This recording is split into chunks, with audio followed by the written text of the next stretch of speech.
Hi friends, నా పేరు కార్తిక్. నేను ఒక సాఫ్ట్వేర్ ఎంప్లాయీని. మా టీంలో మొత్తం 8 మెంబర్స్ ఉంటాం. అందరం మంచి ఫ్రెండ్స్ కూడా. ఒకసారి మా టీంలో ఉండే వినయ్కి పెళ్లి ఫిక్స్ అవడంతో అందరినీ తన పెళ్లికి 2 days ముందే రమ్మని చెప్పాడు. ఎందుకంటే వాళ్ళదొక చిన్న పల్లెటూరు. చుట్టూ కొండలు, ఎటు చూసిన పంట పొలాలే ఉంటాయి. ఎప్పుడు సిటీలో ఉండే మేము కూడా నేచర్కి దగ్గరగా వెళ్ళాలని అందరం ఓకే అని చెప్పాం. అలా 1 week తర్వాత వినయ్ పెళ్లి పనులు చూసుకోవాలని మమ్మల్ని త్వరగా రమ్మని చెప్పి వెళ్ళిపోయాడు. వినయ్ పెళ్లికి వీకెండ్ కూడా కలిసి రావడంతో అందరం గురువారం నైట్ వెళ్ళిపోతాం అనుకున్నాం. అందరం రైల్వే స్టేషన్లో మీట్ అయ్యి కలిసి వెళ్దాం అనుకున్నాం. కానీ నాకు వెడ్నెస్డే నైట్ మా అమ్మ ఫోన్ చేసి, మామయ్యకి ఏదో పని ఉందంట్రా, రేపు సిటీకి వస్తున్నాడు, నువ్వే దగ్గర ఉండి చూసుకో, మళ్ళీ నైట్ బస్ ఎక్కించు అని చెప్పింది. నేను కూడా సరే అని చెప్పాను. ఎందుకంటే నా ట్రైన్ కూడా నైటే అవ్వడంతో మా మామయ్యని బస్ ఎక్కించి నేను రైల్వే స్టేషన్కి వెళ్ళొచ్చు అనుకుని ఇంకా పడుకున్నా. నెక్స్ట్ డే నేను లీవ్ పెట్టుకుని మా ఫ్రెండ్స్కి మామయ్య వస్తున్నాడని నైట్ రైల్వే స్టేషన్లో మీట్ అవుతా అని వాళ్ళకి చెప్పాను. వాళ్ళు కూడా సరే అన్నారు. ఇంకా నేను బస్ స్టాండ్కి వెళ్ళి మా మామయ్యని పిక్ చేసుకున్నా. తర్వాత మామయ్యకి ఏమేమి పనులు ఉన్నాయో అన్నీ చూసుకునేసరికి ఈవినింగ్ 4 అయింది. మా మామయ్య బస్సు నైట్ 8:30కి, నా ట్రైన్ ఏమో 10:20కి. పనులన్నీ త్వరగా అయిపోయాయని మా మామయ్య నాతో, ఎలాగో ఇంత దూరం వచ్చా కదరా, ఇక్కడ మా ఫ్రెండ్ ఉన్నాడు, వాడిని కలిసిపోదామా, ఎలాగో బస్కి కూడా టైం ఉంది కదా అంటే ఇంకా నేను కూడా సరే మామయ్య అని చెప్పాను. మా మామయ్య తర్వాత తన ఫ్రెండ్కి కాల్ చేసి అడ్రస్ తీసుకున్నాడు. అక్కడికి వెళ్ళి వాళ్ళు మాట్లాడుకునేసరికి టైం 6 అయింది. తర్వాత ఇంకా రూమ్కి వెళ్ళి ఫ్రెష్ అయ్యి మామయ్యకి ఫుడ్ తీసుకొచ్చి ఇచ్చా. మామయ్య తినే గ్యాప్లో నేను కూడా నా లగేజ్ని ప్యాక్ చేసుకున్నా. తర్వాత క్యాబ్ బుక్ చేసుకుని ఇద్దరం బస్ స్టాండ్కి స్టార్ట్ అయ్యాం. టైం చూస్తేనేమో 8 అయింది. నేను మామయ్య బస్ ఎక్కడ మిస్ అవుతుందో అని టెన్షన్ పడుతున్నా. అప్పుడు కొంచెం ముందుకు వెళ్ళాక సడన్గా పెద్ద సౌండ్ వినిపించింది. వెహికల్స్ అన్నీ ఆగిపోయాయి. డ్రైవర్ దిగి వెళ్ళి చూసి వచ్చాడు. నేను ఏమైంది భయ్యా అని అడిగా. డ్రైవర్, యాక్సిడెంట్ అయింది భయ్యా, ఇద్దరు స్పాట్లో అవుట్, ట్రాఫిక్ క్లియర్ అయ్యేసరికి 2 hours పడుతుందంట. ఆ మాట వినగానే ఇంకా నాకు వినయ్ మాటలు గుర్తొచ్చాయి. వినయ్, మీరందరూ తప్పకుండా పెళ్ళికి రావాలి, ఒక్కరు మిస్ అయినా కానీ ఇంకంతే అని చెప్పాడు. నేను ఇంకా డ్రైవర్తో, భయ్యా కొంచెం అర్జెంట్, షార్ట్ కట్ ఏమైనా ఉంటే తీసుకుపోవాలి, నేను కూడా రైల్వే స్టేషన్కి వెళ్ళాలి అని చెప్పాను. డ్రైవర్ 500 ఎక్స్ట్రా అడిగాడు. నేను సరే భయ్యా అని చెప్పాను. ఇంకా వెంటనే డ్రైవర్ పక్కన ఉన్న స్ట్రీట్లో నుండి బస్ స్టాండ్కి తీసుకుపోయాడు. బస్ స్టాండ్కి వెళ్ళి మామయ్య బస్ కోసం చూస్తున్నాం. 8:30 అయినా బస్ రాకపోయేసరికి ఇన్ఫర్మేషన్ డెస్క్ దగ్గరికి వెళ్ళి అడిగితే బస్ 1 గంట లేట్ అని చెప్పాడు.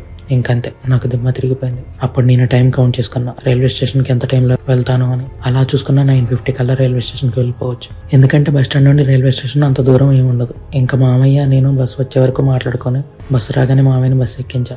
ఇంకా వెంటనే నా బ్యాగ్ తీసుకొని బస్ స్టాండ్ బయటకు వచ్చి క్యాబ్ మాట్లాడుకొని రైల్వే స్టేషన్కి స్టార్ట్ అయ్యాం. రైల్వే స్టేషన్కి వెళ్తున్నప్పుడు మా ఫ్రెండ్ దివ్య నాకు కాల్ చేసి, మేమంతా స్టేషన్కి వచ్చాం, నువ్వు ఎక్కడున్నావురా అని అడిగింది. నేను 10 minutesలో అక్కడ ఉంటా అని చెప్పాను. అప్పుడు సడన్గా నేనున్న క్యాబ్ని ఒక ఆటో తగలడంతో అక్కడ కొద్దిసేపు ఆటో డ్రైవర్కి క్యాబ్ డ్రైవర్కి గొడవ అయింది. ఇంకా నేను అక్కడ ఉన్న కొంతమంది ఆ గొడవని ఆపి మనీతో సెటిల్ చేశాం.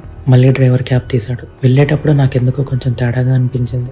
ఎందుకంటే బస్ స్టాండ్కి వెళ్ళే ముందేమో యాక్సిడెంట్, ఇప్పుడేమో ఇలా అనుకున్నా. నేను అక్కడికి వెళ్ళొద్దని ఏమైనా సిగ్నల్స్ ఏమో అనుకున్నా. కానీ అవేం పట్టించుకోకుండా రైల్వే స్టేషన్కి వెళ్ళాను. నేను వెళ్ళే గ్యాప్లో ట్రైన్ కూడా వెళ్ళిపోయింది. ఇంకేముంది, దివ్య కాల్ చేసి నన్ను పిచ్చి తిట్టుడు తిట్టింది. నేను ఇంకా ఏదో ఒక ట్రైన్ ఎక్కొస్తా, మార్నింగ్ కల్లా అక్కడ ఉంటా అని చెప్పాను. తర్వాత టికెట్ కౌంటర్కి వెళ్ళి నెక్స్ట్ ట్రైన్ ఎప్పుడు అని అడిగితే వాళ్ళు నైట్ 12:30 అన్నారు. ఇంకా వేరే ట్రైన్స్ ఏమైనా ఉన్నాయా అంటే ఒక ట్రైన్ ఉంది, కానీ అది నేను చెప్పిన ప్లేస్కి 60 kilometers అని చెప్పారు. నేను ఆ ట్రైన్ ఏ టైంకి అని అడిగా. అప్పుడు ఒక ఆయన, ఇంకో 1/2 hourలో ఉంది బాబు, అక్కడికి వెళ్ళేసరికి 4 అవుతుంది, అక్కడ నుండి నువ్వు బస్ ఎక్కి వెళ్ళొచ్చు అని చెప్పాడు. నేను ఇంకా టికెట్ తీసుకుని ట్రైన్ కోసం వెయిట్ చేశాను. కాసేపటికి ట్రైన్ రాగానే వెంటనే ట్రైన్ ఎక్కేసి ఇంకా సీట్ కోసం చూస్తుంటే అప్పుడు బెర్త్లో ఒక అమ్మాయి కూర్చొని ఉంది. తన పక్కన సీట్ అంతా ఖాళీగా ఉంది, కానీ ఎవరు వెళ్ళి అక్కడ కూర్చోట్లేదు. నేను వెళ్ళి అడుగుదామా అనుకునే లోపే తనే నన్ను చూసి స్మైల్ ఇచ్చింది. అప్పుడు నేను తనతో పక్కన ఎవరైనా ఉన్నారా అని అడిగా. అప్పుడు తను, ఎవరు లేరు, నువ్వు కూర్చోవాలనుకుంటే వచ్చి కూర్చో అని చెప్పింది. నేను, అమ్మయ్య సీట్ దొరికిందిలే అని వెళ్ళి కూర్చున్నా. కానీ అక్కడ ఉన్న అందరూ నన్ను వింతగా చూస్తున్నారు. నాకెందుకో అర్థం కాలేదు. ఇంకా చెవిలో హెడ్ ఫోన్స్ పెట్టుకొని సాంగ్స్ వింటూ కళ్ళు మూసుకున్నాం. కాసేపటికి దివ్య కాల్ చేస్తే వేరే ట్రైన్ ఎక్కా అని చెప్పా. ఇంకా వాళ్ళు కూడా హ్యాపీగా ఫీల్ అయ్యారు. కాల్ కట్ చేయగానే నా పక్కన ఉన్న అమ్మాయి నా డీటెయిల్స్ అడిగింది. నేను ఫస్ట్ చెప్పకూడదు అనుకున్నా, కానీ తను చూస్తే చాలా అందంగా ఉంది. ఇంకా నాకు కూడా టైం పాస్ అవుతుందిలే అని నా డీటెయిల్స్ అన్నీ చెప్పా. అలాగే తనని కూడా అడిగితే తన పేరు ప్రియా అని చెప్పి ఫోన్లో ఎవరు అని అడిగింది.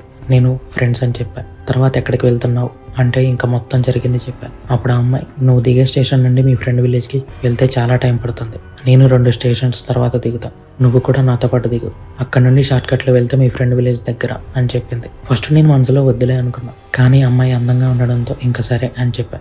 అప్పుడు ఆ అమ్మాయి, సరే నువ్వు పడుకో, అలసిపోయి ఉంటావు, స్టేషన్ దగ్గరికి రాగానే లేపుతా అని చెప్పింది. నేను పడుకోవడానికి తను కొంచెం పక్కకు కూడా జరిగింది. నువ్వు పడుకోవా అని అడిగా. అప్పుడు తను నైట్ నిద్రపోదు, డే టైంలోనే పడుకుంటుంది అని చెప్పింది. నాకు అర్థం కాక అదేంటి అని అడిగా. అప్పుడు ప్రియా, తనది నైట్ షిఫ్ట్ అని, అందుకే డే టైంలోనే పడుకుంటుంది అని చెప్పింది. ఇంకా నేను కూడా సరేలే అనుకొని మార్నింగ్ నుండి తిరిగి అలసిపోవడంతో కళ్ళు మూసుకుంటున్నాయి. అలా ఇంకా నిద్రలోకి జారుకున్నా. అప్పుడు సడన్ గా ఎవరో లేపినట్టు అనిపించి చూస్తే తన ప్రియ. లెగు, స్టేషన్ వచ్చింది, వెళ్ళిపోదామని చెప్పింది. నేను టైం చూసుకుంటే 3 అయింది. ఇంకా లేచి బ్యాగ్ తీసుకున్నా. అంతా సైలెంట్ గా ఉంది. కంపార్ట్మెంట్ లో ఎక్కడ పడుకునే వాళ్ళు అక్కడే పడుకున్నారు. అలా ఇద్దరం ఆ ట్రైన్దిగా. కానీ అక్కడ అసలు స్టేషనే కనిపించలేదు. ఒక చిన్న ఆఫీస్, దానికి బయట ఒక లైట్ ఉంది, అంతే. మేము అలా ముందుకు 2 అడుగులు వేసామో లేదో వెంటనే ట్రైన్ హార్న్ మోగింది. అంత సైలెన్స్లో ఒక్కసారిగా సౌండ్ వినగానే నా గుండె చల్లమంది. ఇంకా వెంటనే ట్రైన్ కూడా అక్కడ నుండి వెళ్ళిపోయింది. ముందేమో ప్రియా నడుచుకుంటూ వెళ్ళిపోతుంది. నేను కూడా తన వెనక ఫాలో అవుతూ వెళ్ళా. ప్రియా వెనక వెళ్తున్నా కానీ ఎందుకో కొంచెం భయంగా ఉంది. ఆ స్టేషన్ నుండి బయటకు వెళ్ళాక అసలు అక్కడ ఒక్క వెహికల్ కూడా కనిపించలేదు. నేను ప్రియాని ఎంత దూరం వెళ్ళాలి అని అడిగా, కానీ తన దగ్గర నుండి నో రెస్పాన్స్. తను నాకంటే ముందు నడుచుకుంటూ వెళ్తుంది. ఎంత పిలిచినా కానీ తను అస్సలు పట్టించుకోలేదు. అప్పుడు సడన్ గా నా ఫోన్ రింగ్ అయింది. ఫోన్ చేసింది దివ్య. నేను ఫోన్ లిఫ్ట్ చేసి దివ్యతో మాట్లాడుతుంటే అప్పుడు నడుచుకుంటూ వెళ్తున్న ప్రియా కూడా సడన్ గా ఆగిపోయింది. దివ్య, నేను ఎక్కడున్నానా అని అడిగింది. నేను దివ్యకి ఆన్సర్ చెప్పెళ్ళిపోయి వాయిస్ అంతా కట్ అవుతూ సడన్ గా కాల్ కూడా కట్ అయింది. నేను ఫోన్ చూస్తే సిగ్నల్ లేదు. అప్పుడు అంతసేపు సైలెంట్ గా ఉన్న ప్రియా నాతో, కార్తిక్, అక్కడ సిగ్నల్ ఉండదు, కొంచెం ముందుకు వెళ్తే సిగ్నల్ వస్తుంది, పద త్వరగా వెళ్దాం అని అంది. నేను కూడా ఇంకా తన వెనక నడుచుకుంటూ వెళ్ళిపోతున్నా. అలా ఆ విలేజ్ లో నుండి నడుచుకుంటూ వెళ్తున్నాం. వెళ్లే కొద్దీ నాకంతా చల్లగా అనిపిస్తుంది. నా ముందు ప్రియా, నేను తన వెనక.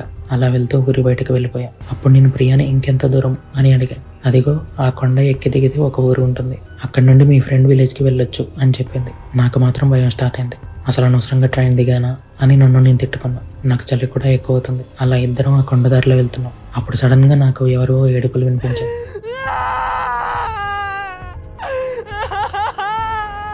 నాకు ఫుల్ భయం వేసింది. ప్రియా నన్ను అవేం పట్టించుకోకు, అంతే వినిపిస్తాయి, త్వరగా వచ్చాయి అని చెప్పింది. కానీ ఆ మాటలు విన్న నాకు అప్పుడే ఇంకా భయం ఎక్కువైంది.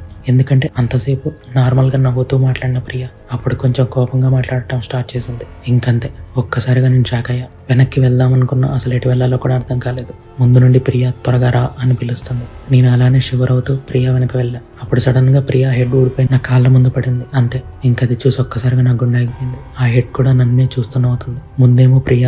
ఇంకా నాకు సిచ్యువేషన్ అర్థమైపోయి వెంటనే అక్కడ నుండి వెనక్కి తిరగకుండా పరిగెత్తుకుంటూ వెళ్ళిపోయి ఎటు పోతున్నానో, అసలు ఎక్కడికి పోతున్నానో కూడా తెలియట్లేదు. కానీ వెళ్తూనే ఉన్నా. కింద పడినా పైకి లేచి మరీ వెళ్తున్నా. వెనక నుండి ప్రియ ఏమో నా దగ్గరికి రాని గట్టిగా అరుస్తుంది. నేను వెనక్కి తిరగకుండా అలానే ఫాస్ట్ గా వెళ్ళిపోయా. అప్పుడు సడన్ గా నా ముందు ప్రియా కనిపించింది. అప్పుడు తన ఫేస్ కూడా అంతా బ్లడ్ తో ఉండిపోయింది. ఇంకంతే, అది చూసే దెబ్బకి అక్కడే పడిపోయా.